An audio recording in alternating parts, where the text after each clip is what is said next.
मसीह में आप सबको सलाम। आज की तिलावत अय्यूब 8 बाब। तब बिल्दद सोखी कहने लगा, तू कब तक ऐसे ही बकता रहेगा और तेरे मुंह की बातें कब तक आंधी की तरह होंगी? क्या खुदा बेइंसाफ़ी करता है? क्या कादर मुतलक अदल का खून करता है? अगर तेरे फर्जंदों ने उसका गुनाह किया है और उसने उन्हें उन्हीं की खता के हवाले कर दिया, तो भी अगर तू खुदा को खूब ढूंढता और कादर मुतलक के हुजूर मिन्नत करता, तो अगर तू पाक दिल होता और रास्तबाज होता, तो वो ज़रूर अब तेरे लिए बेदार हो जाता और तेरे रास्तबाजी के मस्कन को बुरुमत करता।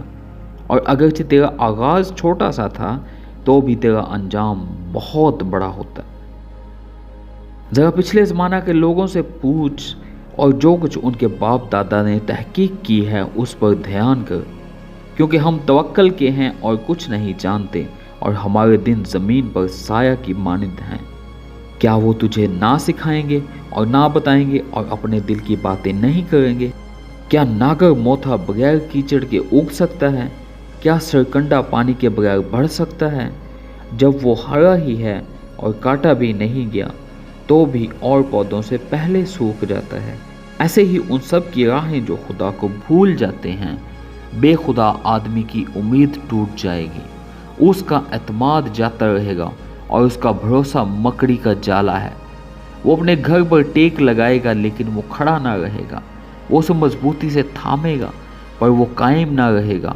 वो धूप पाकर हरा भरा हो जाता है और उसकी डालियां उसी के बाग में फैलती हैं।